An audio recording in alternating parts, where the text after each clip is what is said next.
Okay,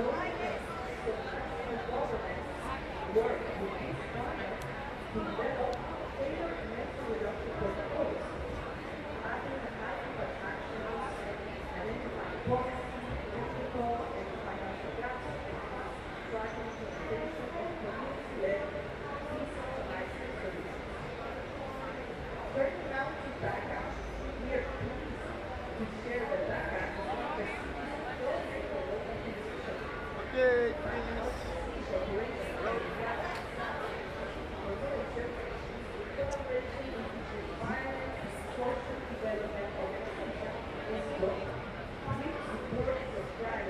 Good morning, everyone. Good morning. Thank you for joining our session. Good morning once again, distinguished guests, speakers, and participants. We are here at the Korean Pavilion today with World Vision. Today's seminar will be Climate Change Adaptation from the Perspective of Children and Youth, Joint Solutions for the Future. I am Hee-kyung Nam from World Vision Korea, and I have the honor of serving as the host for today's seminar. The session will run approximately 2 hours. We have keynote speeches followed by panel discussions. To begin, we will have an opening remark from the CEO of World Vision Korea, Myung-hwan Cho. He could not join us in person, but he has kindly sent us a remarks video, so we will hear from him.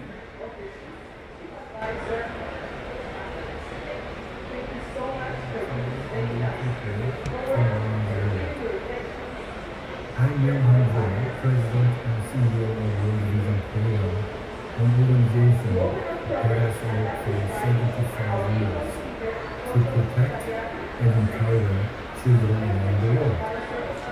It is a great honor to welcome you all to this special seminar, Adaptation through the Eyes of Children and Youth, hosted by World Vision Korea here at COP30.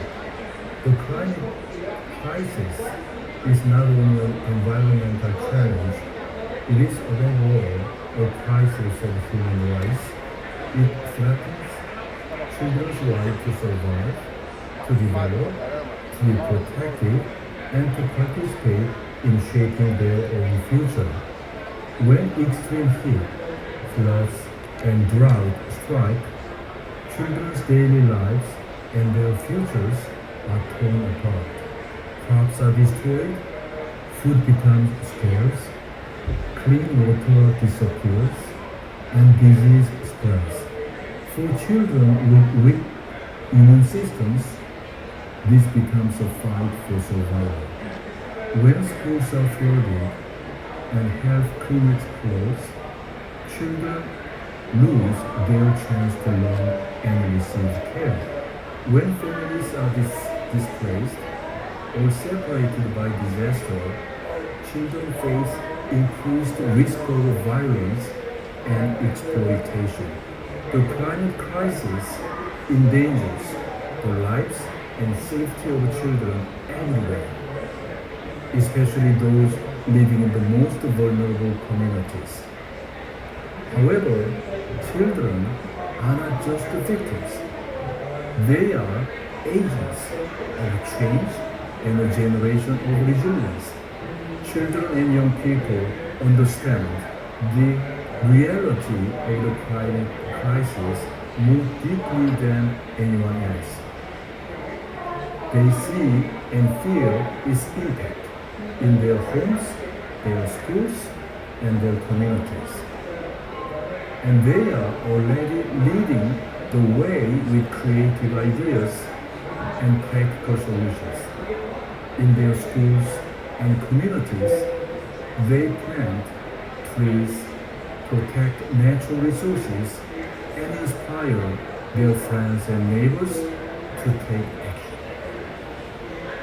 Through these efforts, they are already turning small acts of hope into real and lasting change around the world. Yet often, their voices remain unheard in the rooms where decisions are made. Even though They are the ones most affected by climate change. They are rarely heard, where policies and finances are short. It is time to change them. We must see children not only as those who need our protection, but as partners and co-creators of a sustainable future. Today, we are joined by young representatives from Korea, Tanzania, Brazil, and Solomon Islands. They live at the front lines of the climate crisis. They will share not only what they have endured, but also the hope and solutions they have discovered through their experience. Their stories remind us of one simple truth. Children and youth must stand at the very heart of climate policy, finance, and governance. I hope today's dialogue becomes a new beginning, a moment that brings together governments, international organizations, and civil societies in advancing child-centered climate action. And I hope that Korea, together with partners around the world, can lead with compassion, inclusion, and foresight, demonstrating true leadership for future generations. Thank you all for being here today. May this conversation at COP30 grow into lasting cooperation and action for our planet and for every child's right to a safe and hopeful future. Thank you. Right, thank you very much, Mr. Cho, for your inspiring message. So now we would like to move on to keynote speeches. Our first keynote speech was from Ms. Stephanie Speck from Green Climate Fund, but unfortunately she was not able to join us at the last minute. But we were lucky enough to get a message from one of his colleagues who is here in COP. So we did get a message from him. He's Mr. Exley Taluburi, the head of multilateral governance. I just want to briefly share that he mentioned how children should not be left as spectators, but active participants in the conversation around climate change and adaptation. He also appreciated how World Vision has taken a step further in engaging children around the world, specifically from Pacific Islands, in these discussions. So that was a brief message from him. Now we would like to invite distinguished speaker, Mr. Joaquin Gonzalez Aleman. He's the representative, UNICEF representative in Brazil, and he will be sharing with us child-centered climate resilience. So please welcome Mr. Gonzalez. Good morning. I was just testing the PowerPoint. It is a pleasure to be here. My name is Joaquin Gonzalez Aleman. I'm the representative of UNICEF in Brazil. And when our colleagues World Vision in Latin America and Caribbean asked us to participate, we of course said yes. We're partners, and I'm happy to be here. I would like to thank World Vision Korea to start with, and World Vision Latin America for having invited us. And I'd like to greet our young participants, Abasi from Tanzania and Lintia from the Solomon Islands. Thank you guys. Thank you for being here. You give value to this talk. Yeah, it's not people like me, it's you. Yeah, thanks very much. And I'm sure the CEO of World Vision Korea was not referring to me when he was talking about young people in this panel. It is for me a great pleasure, as I was saying, to be presenting on centering young children and young people in their adaptation policy. I think the CEO of World Vision Korea put it very well. I would subscribe every word that he said of the importance of putting children in the center, and I'll go through some of those aspects from our work in UNICEF. What we say is that the climate crisis is a child rights crisis. We are talking about 1 billion children in the world who are suffering the consequences of climate change disproportionately, and they're the least responsible for climate change. We're talking about 88% of the additional disease burden from climate change will be borne by children under the age of 5 in the coming years, and we talk about a very, very meager percentage of climate financing destined to children. These are the challenges that we are facing currently in this arena. Why do we focus on children? Well, I don't know if you know, but babies don't sweat. Their skin glands are not prepared to sweat. So a child, a baby, can dehydrate very quickly. In the same way, babies, their heartbeat goes much faster and they breathe much faster. So they take in much more pollution and they're much more likely to contract the disease, as I was explaining before. So because of the distinctive physiological, behavioral and developmental needs, characteristics and needs, they suffer more the impacts of climate change. Their demands, their concerns have historically not been integrated in adaptation interventions. And we're talking about climate disasters, climate-related disasters affecting 242 million children worldwide in 2024 who were affected by students. Their schools were closed and they lost learning during those months. This has, of course, implications with regards to the deployment of climate finance, which is, as we saw, very insufficient. So there is no way that we can not take their needs into account. That's one thing that we'd like to pass on that message very strongly. The challenges, as I was saying, is that essential services are not adapted to the impact of climate crisis. We're talking about schools, we're talking about health centers, we're talking about all the facilities and all the infrastructure and all the services that have to do with children's rights. This is why a climate crisis is a child rights crisis, and it affects them disproportionately. We're talking about how policies and strategies and finance to address climate change do not incorporate children's rights, and how sometimes, very often, we don't give them the opportunities. This is why I think it's so important that you guys are here, Abasi and Lintia. We also have 18 other young people that we brought through UNICEF to participate in COP that have been speaking. I was with them the first day. The first day they were a little bit shy, but now they're rocking it. They're rocking it, they're speaking, and you can see that they attract a lot of attention, a lot more than me, because they speak from experience. You know, we have kids from riverine communities, we have kids from peripheral areas, we have kids from all sorts of different diverse provenance, and they are speaking themselves. And one thing is clear is that mitigation measures are also not sufficient. I heard something the other day that stuck with me, which is that we mustn't normalize disasters. We have to normalize adaptation. So we need to switch our minds to think that what we need to do is adapt, be prepared, because climate disasters are going to be there always. So let's just count on it and let's just adapt. As simple as that. The priorities for us in COP30. Well, one thing that we've been saying is that in the global goal for adaptation, we need indicators. We need disaggregated data. We need disaggregated data that is also age appropriate, because it's not the same if we're talking about a baby and how a baby is going to be affected by climate change, or an adolescent. So disaggregated data is very important. Also thematic. Child-focused indicators need to be thematic. For the thematic and for the dimensional targets. For the thematic, we're talking about health, nutrition, sanitation, education, and all the rest. And when it comes to the dimensional targets, we need to think into age, and we need to think of disaggregating it by socioeconomic, ethnic, racial considerations. We need to be inclusive of means of implementation, meaning that we need to think of how we're going to actually use those indicators to influence the financing. There seems to be a lack of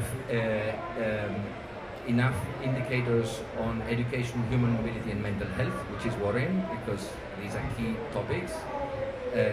We talk about the anxiety generated by climate. There is surveys out there that talk about how climate is making adolescents and young people anxious about their futures, which is perfectly understandable. I am anxious too.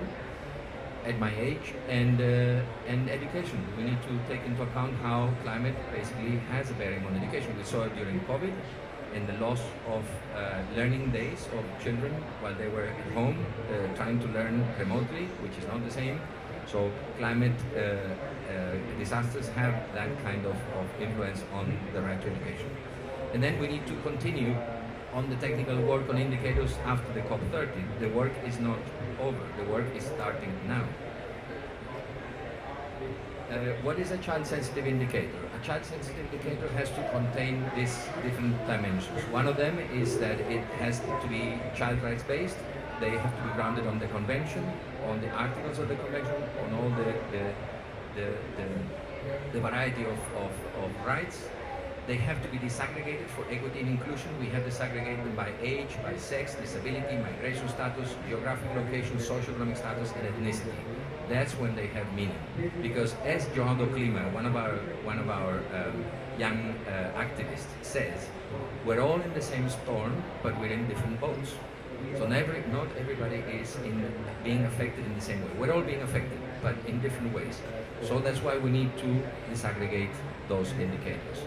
And they must be age appropriate, because as I was saying, it's not the same we're talking about a 5-year-old or a 3-month-old or a 15-year-old. It doesn't affect them in the same way. They have to be holistic and multidimensional. So what we need is a balanced set of indicators that give us the complexity, the interplay between the factors that affect the children's lives and well-being.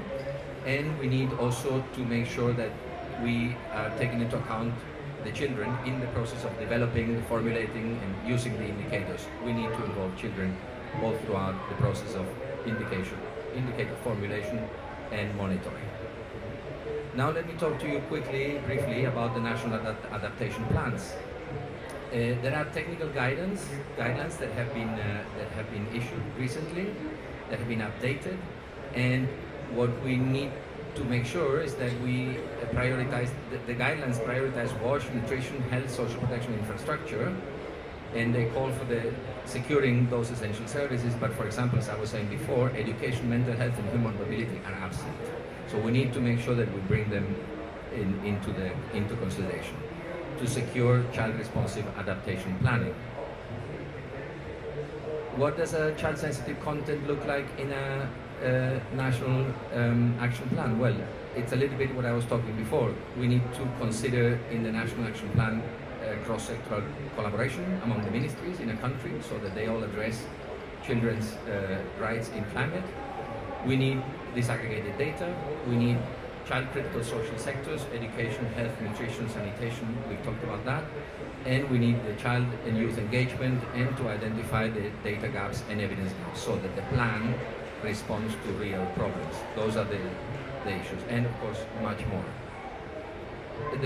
Just to end, I would like to mention here that UNICEF is preparing a global hazard database, and that we will be launching a report next year, early next year. We would have liked to launch it at COP, but it wasn't ready yet, where we're introducing this global child hazard database, which basically looks into trying to account for the number of children affected in a particular climate disaster in a way that is standardized, that covers all levels, national, subnational, and municipal level, that is an open source database, that is high resolution data on the range of hazards that are on all the indicators,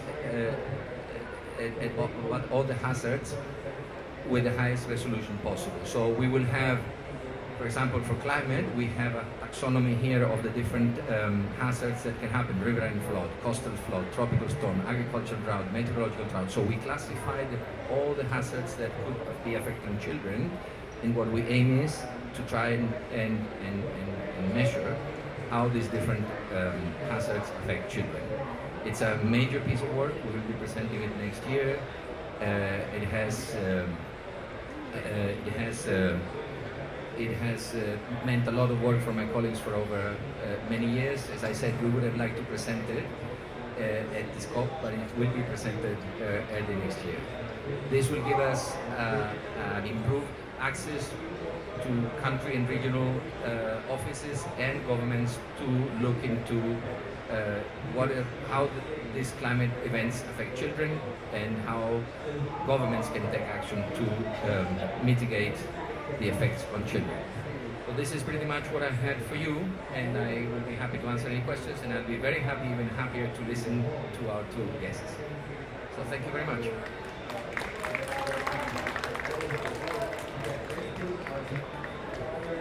So thank you very much, Mr. Gonzalez, for sharing UNICEF's approach and valuable insights. Particularly, I was caught by the child-sensitive indicators. I also appreciate how you've been highlighting the importance of child-centered approach in climate adaptation, which is the theme of today's seminar. So we will continue our seminar with the presentation of Ms. Yukiko Yamada Moravec. She is the Director of Environmental Sustainability and Climate Action, World Vision International. She will speak on child-centered climate adaptation and World Vision's approach to it. So please, Ms. Yukiko. Thank you so much. How are you, Lintia and Abbas? Are you coping with the heat? Hopefully, I think everyone is excited about listening to Lintia and Abbas. So please bear with me for another 5-10 minutes to get bored. You can switch off in the sweltering heat. And I would like to start with our friend Nomundari from Mongolia. She made a very powerful remark in front of Antonio Guterres, the Secretary General of United Nations. She said, we children need to take action immediately because climate change is not just about adults' concern, but it is our problem too. Nomundari is now over 18 years old. We adults may be failed because her childhood is already gone. Childhood is so short, Lintia will be growing up very quickly. So this is an urgent matter. I'm not going to repeat what Joaquin said because I think Joaquin covered everything. But this is the result of consulting to all the children globally done by World Vision. We asked children across the globe what they are worried about in the face of the climate crisis. So they talk about hunger, malnutrition, they talk about education disruption because of flooding, because of droughts, protection because they felt unsafe, displacement meaning, no Linthia, you have to move from one village to the other because of the sea level rise, right? And mental health, it's a very difficult word, but people are worried about climate change and health issues. Joaquin already covered, so I'm not going into details. We analyzed all the national adaptation plans and we realized children's specific needs are very much ignored in the national adaptation plan. This is the picture from Solomon Islands after the hurricane struck his village. Today I encourage our colleagues to scan the QR code. We analyzed all the NDCs, nationally determined contributions, and all the national adaptation plans, and how many of them are talking about child hunger and malnutrition. Because 95% of NDCs and NAPs talk about adults' hunger, but less than 20% of national climate actions talk about child hunger and malnutrition. That's a massive gap. Like Joaquin said, children's needs, the age-different needs, gender needs, the community needs, none of them are reflected of more than 80% of national adaptation plans and NDC plans. So that was the highlight. So only 58% of NDCs that we studied children were involved in the process of NDC development. It's a very similar index that UNICEF planned, but we focus more on child hunger and malnutrition. So we see the massive invisibility of children in the climate policies and decision-making processes. So that's why we invited Abbas and Lynthia today, so that we can discuss a little bit more about the role of children and young people. I don't want to bore you, but we know that action for climate empowerment, that's why we are here, would contribute to both climate change mitigation and adaptation, because children and youth can influence the communities, can influence the decision makers for better for climate change adaptation and mitigation. Some examples, right? This in Asia, World Vision's working with child-led disaster risk management. These are the heroes who are changing the behavior of communities. I'm looking forward to UNICEF hazard map, climate hazard map, so that we can see where we are actually responding to what kind of hazard map that UNICEF is rolling out. Energy efficient cookstoves. This is an amazing integrated approach where before we didn't have energy efficient cookstoves, women have to walk very far to collect the firewoods. Children didn't have time. Now you have a much healthy breathing environment and children have more time to dedicate in studying. In many countries, we are working in climate-smart agriculture, agroecology, and developing eco-friendly villages. In those occasions, lots of households have better kitchen garden, regenerative agriculture, and of course, children are the best agents of change, spreading the word to the communities. We are part of the global land restoration effort, joining with the UN goal of 1 billion hectares. World Vision alone is planning to restore 27 million hectares of degraded land by 2033. Already 1.22 million hectares are under restoration, and as you can see, hopefully communities, Makira, where Lynthia lives, or where Abasi lives, would have a much better restored environment through regreening communities. And of course, we are working very closely with UNICEF as well for Children's Club, environmental awareness, restoration activities. So we are working more and more and looking forward to working with more partners. I would like to close my part with Shania, who joined from Tanzania in 2020. And she asked this question to the then presidency of Egypt: why is it so difficult for adults and policymakers to involve children in climate action, especially in decision-making process? I remember when she asked this question, the whole became quiet because the question is so simple, answer was so complicated. We had like 20 million different reasons why they cannot be involved. I'm so proud that at this COP we see far more children and youth. I really hope their voices in the actual negotiation rooms have more weight than before, and hopefully we have a better future. Thank you very much. Thank you, Yukiko, for your meaningful inspiration presentation. Now we will move on with to hear the voice of the children. So we are talking about the adaptation of children, and now I think we are ready to hear more from the children, the youth.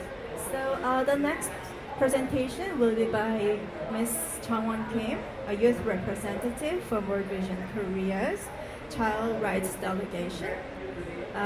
There has been a study of children's perspective on climate change and its impact on child rights. So Changwon has been part of the study, and now she will be sharing the major findings of the study. So please welcome Changwon.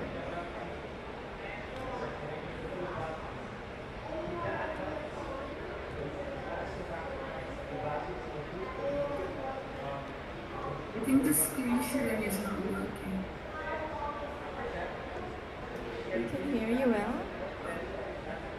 it working? Can you see my screen? Yes, yes, we can see it and we can hear you. You can start, please. Yeah, my name is Tina. I'm here with World Vision Korea, and I'm so honored to be representing our Korean stakeholders. I would like to start with how people address Korea's climate right now. We often say that we only have 2 seasons, summer.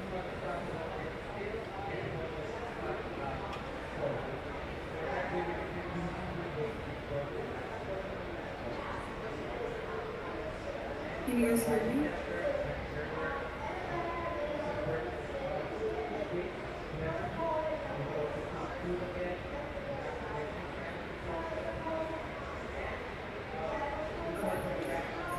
So I'd like to first start off with how people often address Korea's climate. We say that Korea now only has 2 seasons, summer, then winter, and winter. The longevity of extreme weather has reshaped our climate, and it's changing the way we live. But in this growing crisis, Korean society still tends to view children merely as recipients of help rather than active members of society who can actually drive changes. Although there are promising initiatives such as youth councils and student participation budgets in some regions, youth engagement in political conversations, especially about climate crisis, remains very limited and superficial. That's why World Vision has been so meaningful to me. Through its child rights advocacy program, I joined peers across countries in order to lead initiatives such as Youth Quiz, where we interviewed candidates before our general elections, and we researched climate vulnerable regions, and we also participated in different international conferences like YFCC in Singapore. In this community, I felt empowered, our voices were heard, policies shifted, and decision makers began to listen. Most importantly, I learned that my voice truly matters. Yet this same experience also made me to realize how rare such opportunities are. According to our issue brief, the voices of Korean children facing the climate crisis, nearly 78% of students in Korea have received some form of climate education at school, but over 60% of them said that the education was not overall. As someone who was born and raised in Korea, I can say that my involvement in climate crisis came purely from my personal interest, not from school education. In fact, there is no legal requirement in Korea for schools to provide climate education. If we truly believe that youth represent both the future and the present generation, we must recognize them not as passive observers, but as key drivers of change. Moreover, 79% of youth in Korea do not feel safe from climate change. Among them, 82.8% learn most about heat waves, followed by floods and air pollution. This reflects not only the rising frequency of climate-related disasters, but also the deep inequalities within Korean society. Socially and economically vulnerable youth, including those in low-income families with disabilities or living in unstable housing, experience the most disproportionate impacts. Although Korea does not have a legal definition of climate vulnerable population, our research identified these groups based on biological factors, socioeconomic conditions, and exposure to harsh environments. Children are extremely sensitive to climate crisis because of their physical and mental development. Really underscores the importance of alert global populations and regions in every discussion and policy-related climate adaptation. In order to understand these realities more deeply, our policy recommendation included in-depth interviews with 10 adolescents who experienced climate impacts, and 10 social workers with more than 10 years of experiences. The finding was clear. The most common issues were poor housing conditions, lack of cooling and heating during extreme weather, and rising labor costs caused by health, fraud, and the electricity crisis. The climate crisis affects not only children's physical health, but also their education, relationships, and mental well-being. Without proper heating or cooling systems, children face illness, sleep deprivation, and psychological distress. Rising food prices worsen nutrition, especially for low-income families. These compounding problems for health, malnutrition, and unsafe environments lead to chronic anxiety, fear, and low self-esteem. One social worker shared, the ceiling, wallpaper, and floor were all covered with mold. Later, I found out that it was because of heavy rainfall caused by climate change that flooded this basement apartment. This shows how climate change directly affects the places where young people live, their everyday environments, disrupting not only comfort but also their sense of safety and well-being. Mold, dampness, and poor sanitation cause skin disease, and visible symptoms makes children self-conscious and neglectful. Many avoid social gatherings because of their body odor caused by poor hygiene, while others are too embarrassed to invite friends. Some even felt discomfort during online classes when their house environments were exposed. Ultimately, worsening house conditions just not only harm children's physical health, they also undermine their confidence, emotions, and social development. As a climate activist myself, the more I learn about climate change, the more helpless I sometimes feel. This sense of hopelessness pervades every Korea. We now even have a term called climate depression. Many of us were born into the climate crisis. And what keeps me going forward is the resilience and solidarity I've witnessed throughout my work. Conducting outreach research with World Vision Youth delegates, I realized that I was not alone. The spirit of solidarity kept us going. When we delivered our findings to mayors, presidential candidates, and eventually to international conferences like this, we felt our voices heard. That realization kept my hope. This is why I believe youth participation in decision-making process is not optional, but it's essential. Climate adaptation does not simply mean adjusting to new weather patterns. It also means adapting our systems, policies, and perspectives to truly include youth, which is the most significant pillars of society.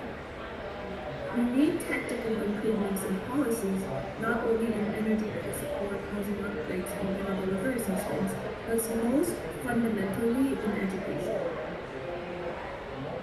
First of all schools, both public and private, should adopt mandatory climate education, and online materials must be accessible to out-of-school youth.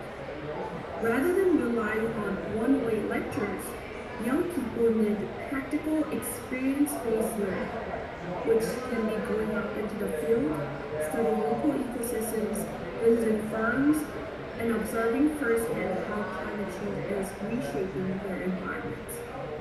This makes the abstract concept of climate change real, tangible, and local. My own interest deepened as I researched local endemic species, identifying their habitat preferences in order to propose protection mechanisms. Hands-on experiences such as hosting a flea market for sustainable clothing strengthened my identity as a climate activist and raised awareness. We need more opportunities like this given by schools. Education must also include direct engagement with global decision-making. Youth delegate programs for international forums such as COP, ECOSOC, and UN General Assembly should be more accessible and supported not only by NGOs like this, but also by government itself. As a participant myself, I often often felt the difficulty of engaging on equal footing with delegates from other countries whose youth representatives came with the same institutional authority as government officials. I couldn't access higher level meetings because I attended as a youth delegate representing an NGO rather than a government. Being able to speak directly with policymakers and knowing that our voices are valued instills a critical sense of responsibility and agency among our people. Moreover, community-based youth research and engagement programs are powerful tools. When students identify local problems, visit affected communities, and listen to residents, just as we, the World Vision Youth Delegate, did, made us realize our role is not merely a distant observers, but empathetic participants. We recognize how real and urgent the climate crisis is. This process nurtures both understanding and empowerment. It shifts the narrative. Climate action is not just about protecting the planet, but also about protecting people, their homes, and their dignity. Building a youth agency means more than just telling them to care about climate change. It means trusting what they already do and giving them the platforms and tools to act. Recognizing how the climate crisis shapes children's rights, for example, their survival, developmental protection, and participation rights, allows us to move beyond viewing them as victims and instead as partners and builders of nations. The climate crisis is not only an environmental issue, it is a human rights issue, and as its center are children and youth. Empowering them is not only an act of protection, it is the key to more resilient, just, and sustainable future. Thank you so much for listening.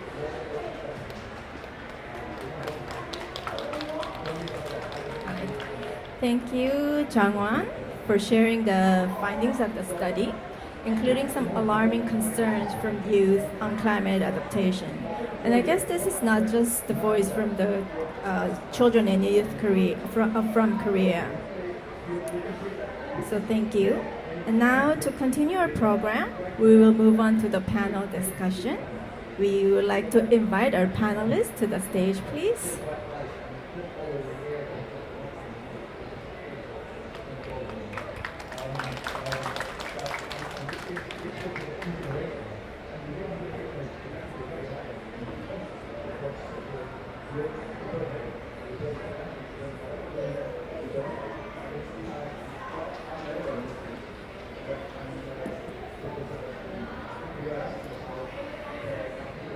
So we had almost an hour of presentations, sharing of thoughts, but now we are ready and we are here to hear from the children. So we're going to change the scene a little bit and now hear from Lynthia, Abasi, and Changwon. So let me briefly introduce our panelists. So we have Abasi from Tanzania, a passionate youth advocate. Welcome. And we have Lynthia from Solomon Island, who is just 12 years old already, and an environmental ambassador for her community. And then of course we have Changwon. She, as you can see, she was not able to join us, but she will be also sharing her thoughts online. And Jangwon is a young researcher and climate volunteer. So welcome, Jangwon. So before we dive into discussion, I want to ask simple questions, just to change the scene a little bit. So the question is, if climate change had a shape, what would it be? And what color is the climate crisis to you? So I'm not looking for anything artistic answer, but because shapes and color often shows how we perceive it. So I'd like to hear from our panelists how they perceive it and how they understand it in their daily life. So we can start with Abasi. your shape and color of climate change?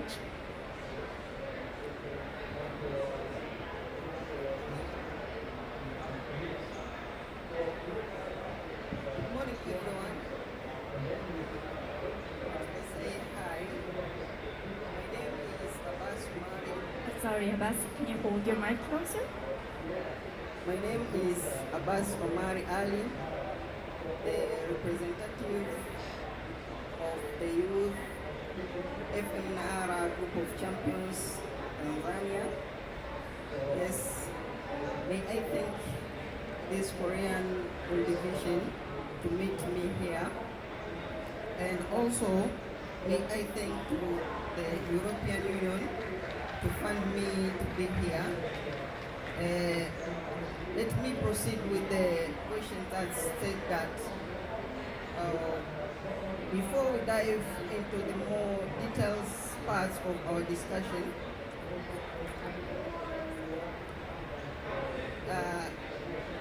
The shape, what shape do you think climate change is? And if it has a color, what color do you think it is? the shape, it will be a broken cycle because our natural balance is disrupted. The cycle of life that connects people, planets, and plants is no longer completed.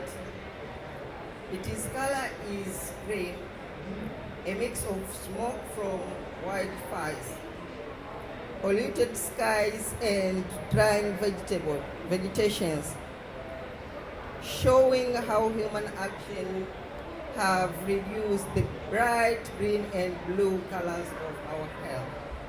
All right, thank you for sharing that. So you said it's a broken circle. I guess it reminds of how when we hurt the nature, it will become broken, and it will also affect us as well. Can you tell me a little bit more when you say it's broken? What part of the balance do you see falling apart? I think it is the relationship between people and the land. We used to live in harmony, but now droughts and deforestation makes survival a struggle, especially for farmers. All right, thank you. You're showing connection of balance and survival in your community. Yes. Right. Now to Cynthia. Can you also share your thoughts? What shape and color do you think climate change is? Yes, for me it's a cycle because everything we do comes back to us. If we hate nature also hate us too. So it goes round and round. And it is the color for climate crisis. It is a red because it feels hot and angry, like the burning sun. It shows danger, and then people are suffering and the world is hitting them. All right, thank you. Wow, it's interesting how you're also saying it's a circle. But now when Abasi said it's a broken one, you're saying it's a full circle and it comes back. So that's an interesting thought. Now we want to also hear from Changwon. Can you also answer the same question? What shape and color do you think climate change is? Yes, this was very difficult to answer, but I would say that climate change would have the shape of a cloud, which is always floating above us, whether or not it's visible. It's everywhere and all the time. And regarding the color, I guess it would be purple, a mix of red and blue, which is hope and despair. We've came so far beyond the point of alarming, but I can still feel the sense of hope that change is possible. All right, thank you for your answer. I guess hearing shape and color from children is different, whereas we're always talking about statistics. So it's really interesting to see how you perceive it. So thank you for sharing your thoughts. Now, with this in mind, we want to move a bit deeper into how climate change is really affecting your lives. So what you have said about your shape and color, we want to now hear how it's translating into real experiences in your day-to-day life. So we want to hear from you of how climate change has affected your community, your day of life. Maybe your ability to learn or stay healthy or your right to be safe. So again, we can start with Abasi. Okay.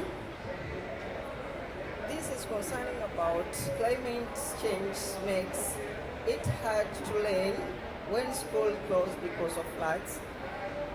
It affects our health through dirty water, smoke, and food shortage. Sometimes it also makes us feel unsafe when heavy rains destroys houses, homes, or the droughts cause conflicts over water and land.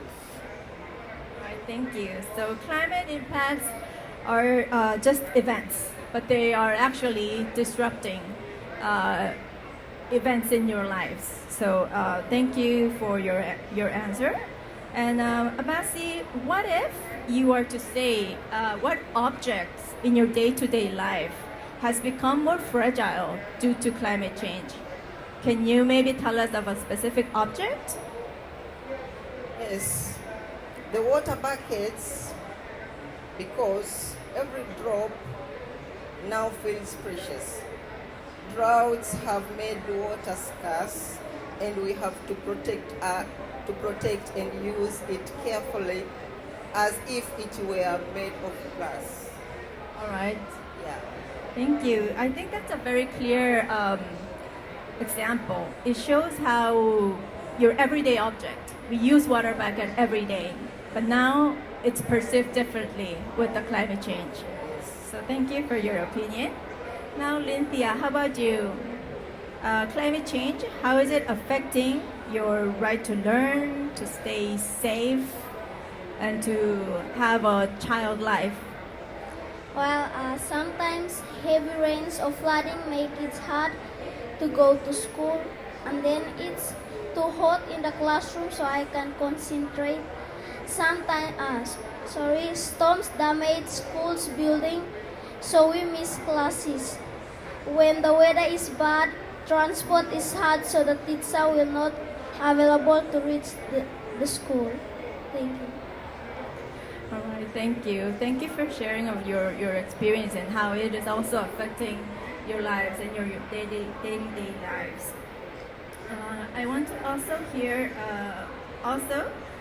is there an object in your community that has become more fragile due to climate change crisis? Yes, the wooden walls of our house get weak when it's rain a lot. Flood water sometimes come into our homes and damage our things. All right, thank you. I guess your answer shows how the rain, the strong rain, is affecting the structure where you live in. Yeah, and your house is a familiar space for you, but now it's disrupted due to climate change. All right, Chongwon, maybe you might have a different experience from Korea. Can you also share with us how climate change is affecting your life? For me, I did lots of research about ecology and endemic species, and I can no longer find them in the field. When I go out to mountains to find them, I cannot find those snails that used to live in our community. And because of that, I have to study them in labs, which limits my experience and scope of research. And in my hometown, which is a city heavily reliant on steel corporation, I cannot open the windows because the factories, the emissions they make me cough, all the dust stuff flying inside. So yeah, I think extreme weather is making people sick, and like 1 minute we're sweating, the next we're shivering because it's so cold. I definitely don't feel safe from climate disasters, especially during storms and tornadoes. I'm now living in the States, and the city that I'm living in has annual storms coming, and last week the electricity was like out. I couldn't do any online material. I couldn't access any online materials, which is definitely affecting my ability to study. All right, thank you, Jongwon. It's also helpful to see how climate change shows up in different places with fewer visible disasters. Like the experience Jongwon mentioned has another perspective, I guess, because she mentioned of how affecting learning and research and even basic health because of air quality or unstable weathers. So we can see that differences, different experiences, but all pointing the same reality. It's disrupting the lives of the children and the youth. So now carrying this in mind, we want to move on to the next part of the conversation. We want to mention a bit about fairness in climate adaptation. So in your experience, when climate impact hits, so when you get tornadoes or cyclones in Abbas's community, or hard rains in Tanzania, or air pollution in parts of Korea, who do you think is affecting the most? Who is the first group feeling the impact of the climate change? And following question will be, who is left out of adaptation efforts and why? So we can start with Abasi. Okay, in my community, it is usually the poor and the youngest who is feeling it first. They have the least resources to prepare and the smallest voice in discussion, in the decisions. When extreme weather hits, farmers and women are affected immediately because their livelihood depends directly on land and water. And when it comes to adaptation, the group left behind tend to the rural youth, women and poor households. And people with disabilities, they often don't have access to the informations, infrastructures, or funds that would help them protect their livelihood. So even when they want to adapt, they don't have the tools to do so. All right, thank you for your answer. We've heard how youth, women, and especially poor households were left behind. All right. Lydia, how about in your community? Yes, in my town, children and elderly suffer first. Young kids and people get sick easily when it's too hot or when there isn't clean water. And when it rains too much or the roads are damaged, children like us cannot even reach school.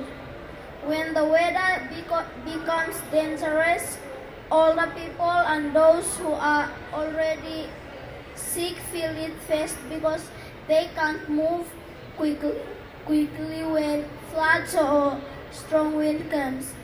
For adaptation, it's low-income families who are left behind. Many want to make their homes stronger or buy water tanks, but they simply don't have the money or materials to do it. Thank you, Lydia. We would also like to hear from Jongwon. Yeah, my hometown specifically, as I mentioned before, our majority of local economy runs by the steel corporation.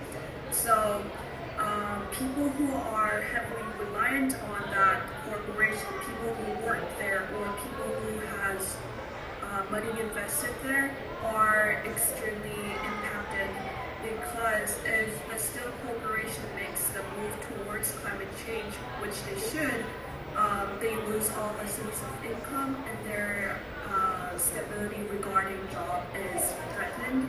And because of that, in turn, prospectively, the Steel Corporation does not take a move to protect the environment, because then they would lose support from their local residents. All right, thank you for your answers. So I guess we can come to the conclusion that no matter where you're from, either from Asia, Africa, or the Pacific Islands, it's usually the vulnerables that are most affected, and the same group have the least to cope with, to adapt with. We want to move further to adaptation as child's perspective. So, the next question would be, what do you need most from grown-ups to help you feel safe and supported as the world is changing? So in terms of adaptation, what do you think is most needed? I think for me, it is action and honesty. I think for me, it is honest and honesty. Adults talks about change, but what's missing is real commitment and faster action. All right, thank you. India? Honesty and opportunities. Adults should tell the truth about how bad climate change is and take responsibility. They should stop blaming others and start helping communities. All right, thank you for your answer. I am feeling a little bit bad as an adult that we've not been honest and taking enough actions. Can we also hear from Changwon? Yeah, for me, I think inclusivity and long-term vision is very crucial.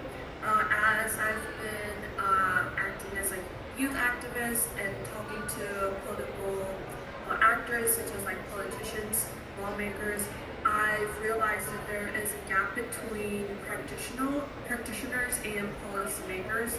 For example, all the politicians, when they address climate crisis, all they talk about is housing problem or how to act against extreme weather, climate disasters, which is crucial, but that's not enough.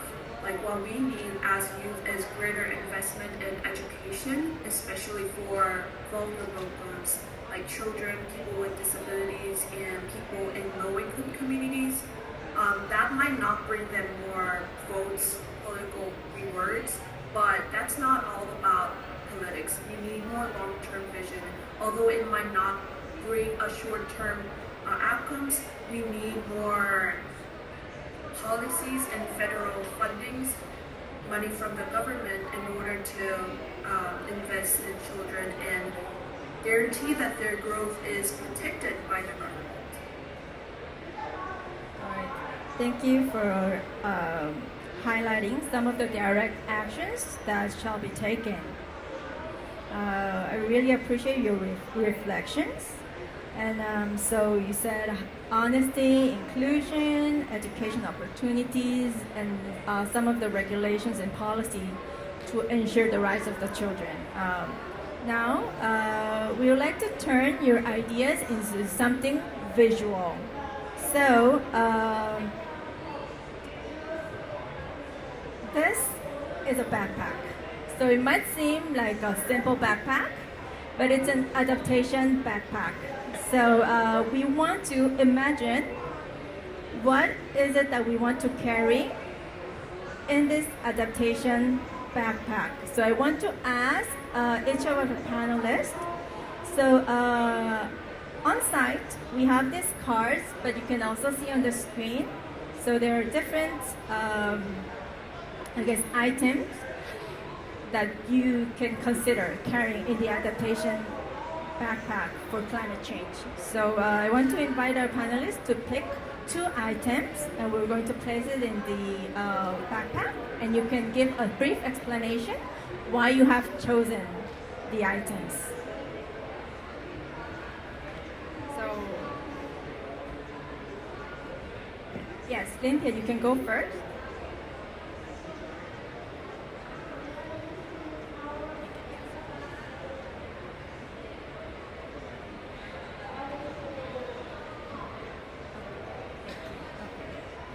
So we will start with Cynthia. Oh, sorry.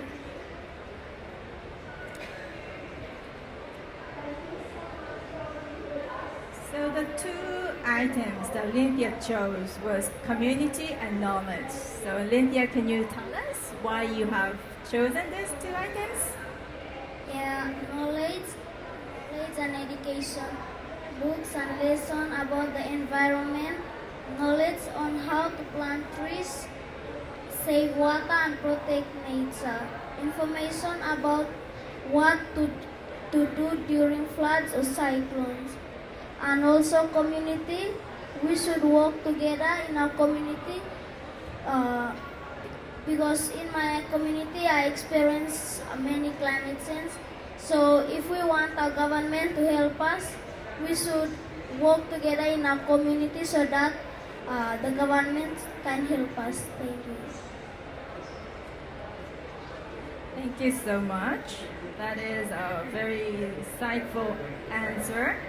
And now we will move to Abasi. You have chosen clean water and planting trees. Can you tell us why you have chosen this? Yes, I try to pick this one, plant trees, because when we need changes, we must do plant trees so that in our futures it is going easy to defend against the climate change that's occurred in our societies or villages. So youth and children, we must pick the plants, trees as the COP30s, give the children the chance to participate in COP30 in Brazil, so that the action first, we must go and plant trees in our areas so that we can get rains and green plants in our areas so that we can defend against the climate change. And also, we have to put clean water, because clean water is the needs of every child in our areas. Because of the clean water, every child will be good and healthy in our societies.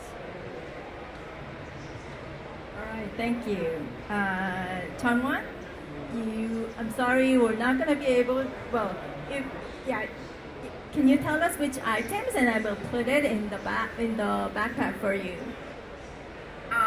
Sure. I would say collaboration and solidarity.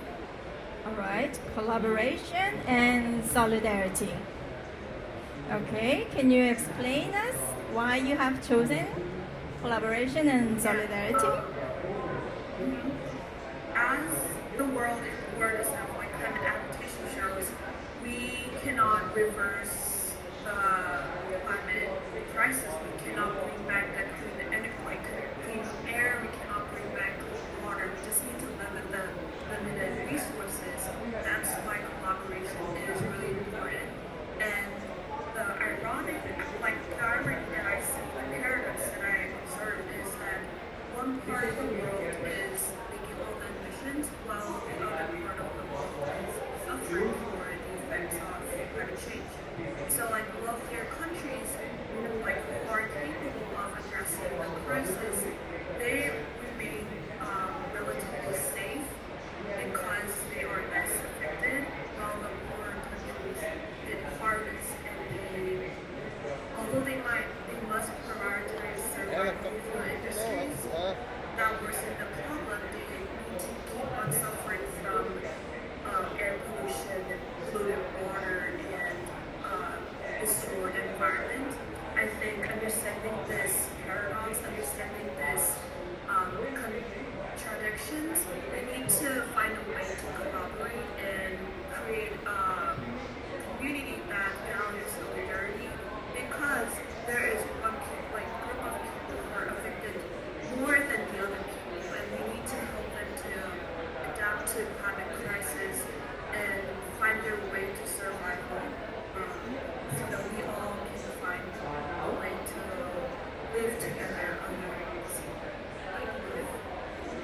Thank you for your answer.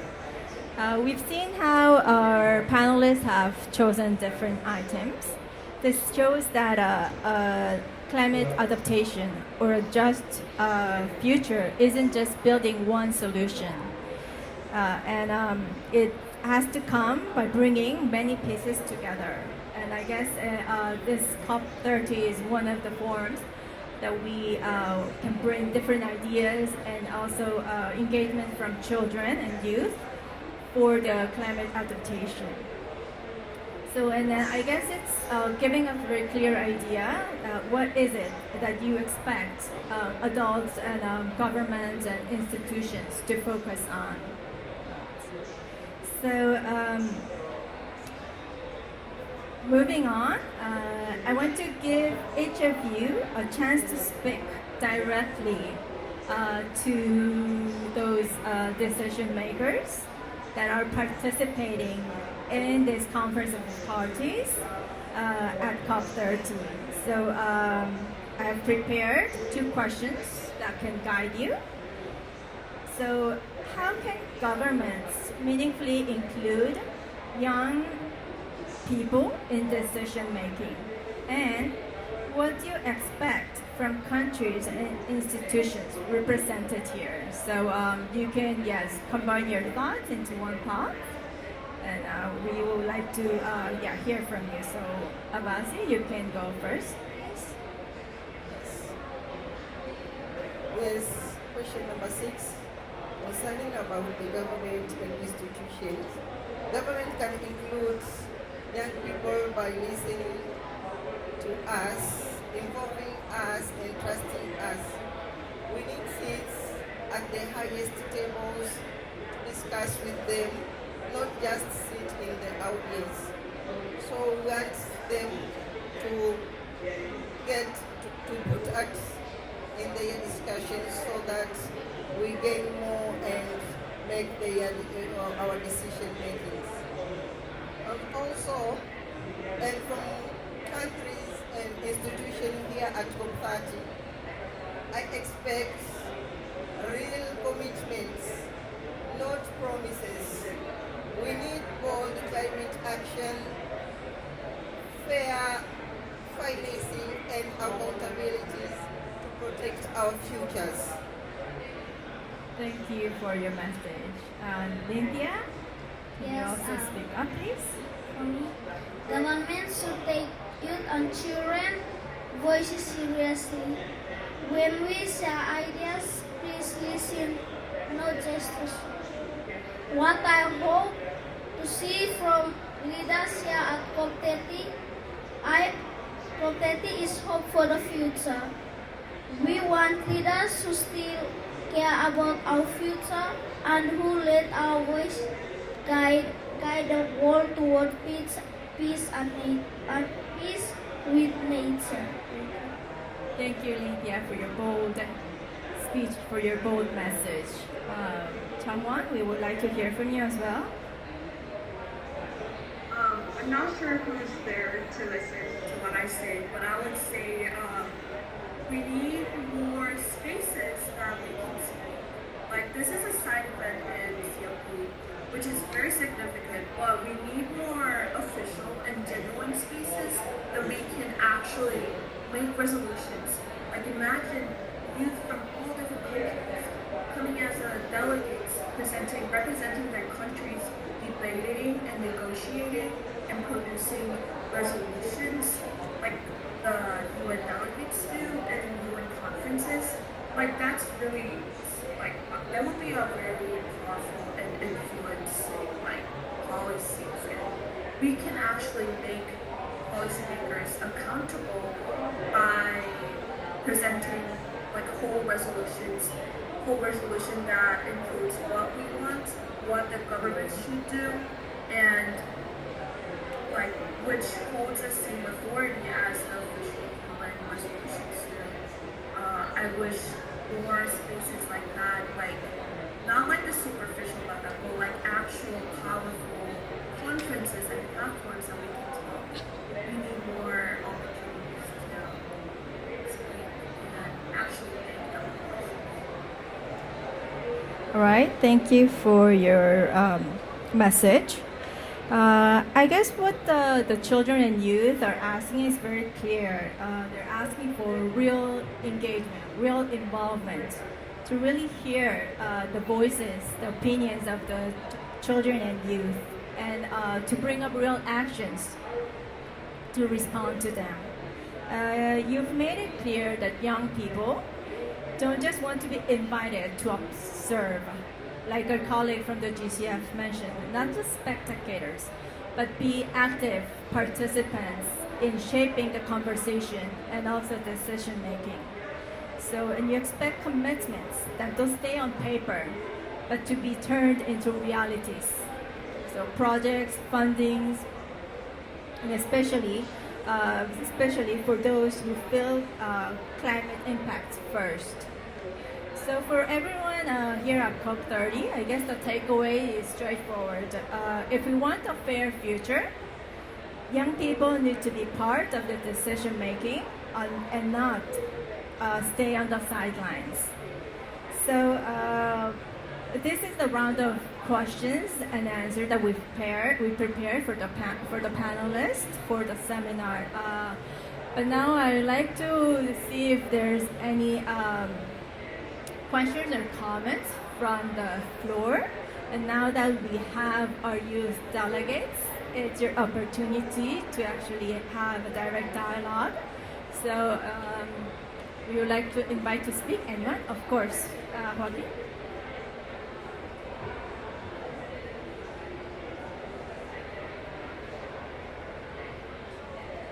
Yes, I wanted to ask you, Cynthia and Abasi, if you are aware, or in your own families or friends of yours who have considered moving from where you are currently living, moving to another city, to another country, sort of if migration has been part of the discussions in your environment. Did you get the question? He was asking if you're, because of the climate change, he asked if your family or communities have considered moving from your current homes to another place, another city, another country.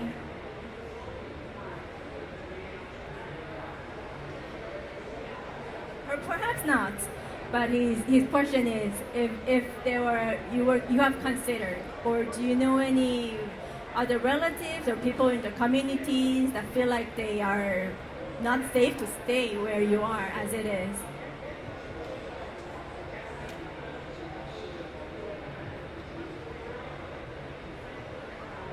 I remember in an earlier conversation with Cynthia, she said their gardens had to be moved. So maybe you can tell us a bit about how the cyclone have affected your garden and you had to go up further.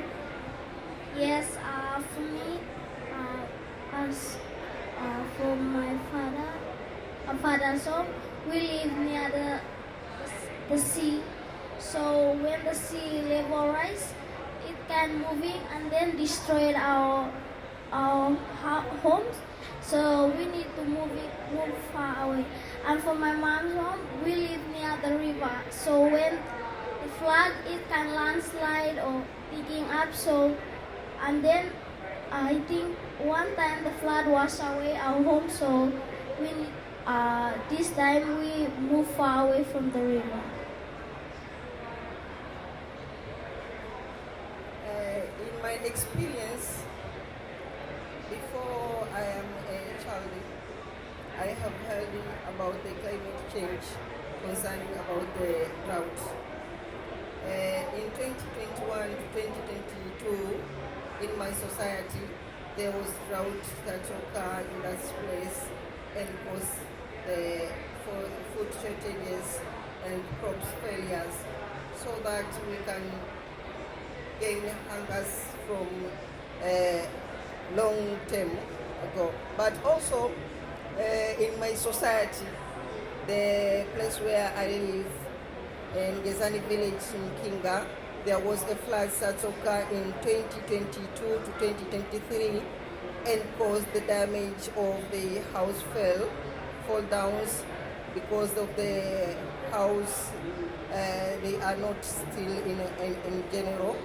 So we want to move away from that, because until now, from the 2022 to 2023 until 2025, there was no one who built another house in that areas.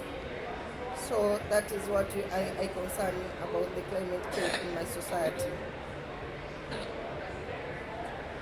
Thank you for sharing your experience. Changwon, do you like to say a word on that as well? Actually, last month, 3 months ago, I had to move because the workplace that I used to live in was so close with the factories. The air pollution was impacting our hometown so much. So me and like a few other households decided to move to a further part of our city in order to avoid that air pollution. All right. Thank you for your answers, for sharing the experience you've been having. Do we have another question from the floor? A comment? Yes, please, of course. Okay, thank you. My name is Benson Mseli. I'm the project manager with World Vision Tanzania. I wanted to comment something. I come from a village where it was really dry. When I say really dry, sometimes people were just going to sleep without even showering because of water scarcity. As a child, I was not aware. What is this happening? Why are we not having water just like another area where my grandmother was living? I was wondering. But now when I grow up, I understand that it was other people who were cutting trees, deforestation of the mountains, that were causing water shortage. So I went to the university studying about environmental issues and reforestation, and then now I'm managing the reforestation project. I don't want the children, youth, women, and other community members to feel what I felt before. So the project that I'm currently managing is funded by the European Union.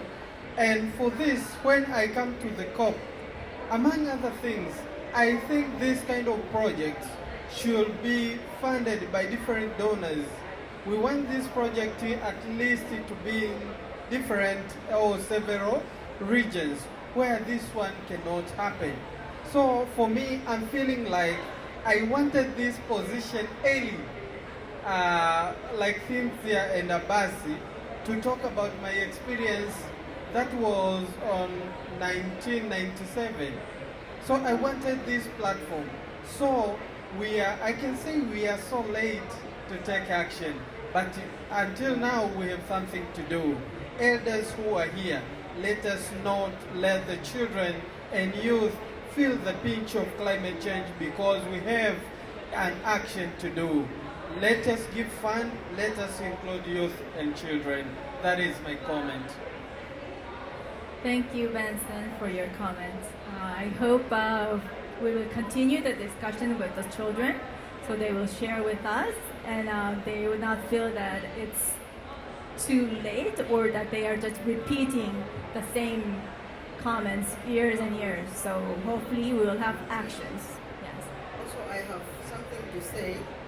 Despite the challenges my family faced from unsustainable farming practices and the climate unpredictability, I joined the Early Tanga project with project manager Mr. Benson with a strong desire to transform my life and uplift my community through this project. I was trained in Saving for Transformation S4T, where I mobilized over 20 youth and women-led S4T groups, farmer-managed natural regeneration, this known as FMNARA, when I was playing a key role in the restoration of more than 125 hectares through the FM and Aras and tree planting within just a year as FM and Aras Secretary, Retraining Community and Citizen Voice and Action CVA. And now I am a trainer of training and district recruiting champions. My advocates and grassroots mobilized have positioned me as a trust voice in my district, inspiring young people to become ambassador of environmental restoration. And also I have the garden vegetables in my home so that the children, they come there and study a lot. Compared to that, I need another project in my society so that we can be strong to defend this against climate change in our society, especially in Tanga coastal region. There was a bad health in the children's. Also, there was a bad temperature in the schools.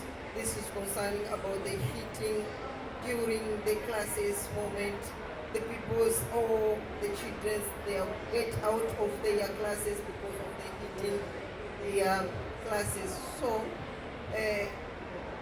compared to this, as I find it to be here as a children and we are, I need more projects to help the children in the village. Thank you, Abasi. It's really good to hear from your experience and your strong voice in the event today. So I think this is bringing us to the close of the seminar. So I want to thank all our speakers, panelists, and everyone who has stayed with us. What we've heard across this session, from keynotes to the young panelists, is very clear.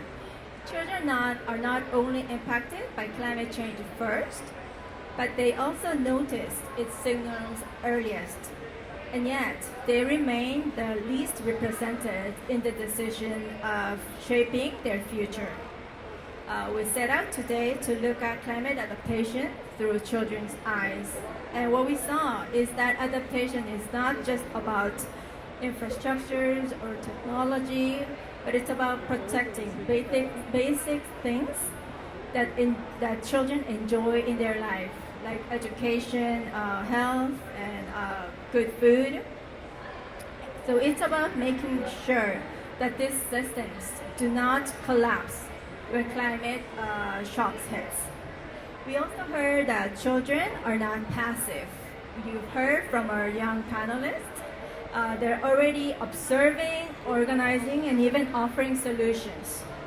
Our role as governments, institutions, and practitioners is to take these contributions seriously and to build adaptation framework whose children are genuinely part of the process. Before we close, I want to bring a point that Bill Gates emphasized, one that I think connects directly to why we are having this event today.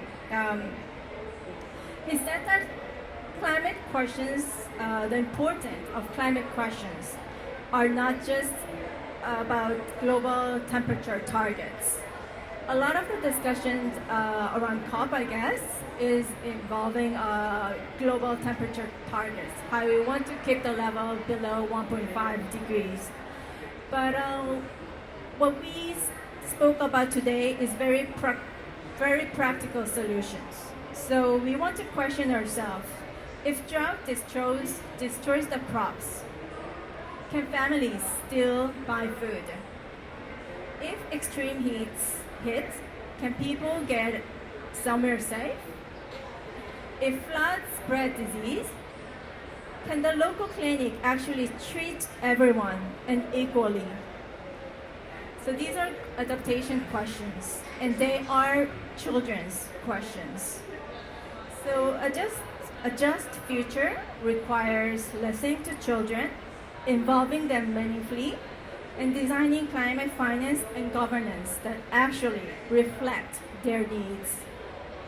So thank you everyone once again for joining our session and for being part of this conversation.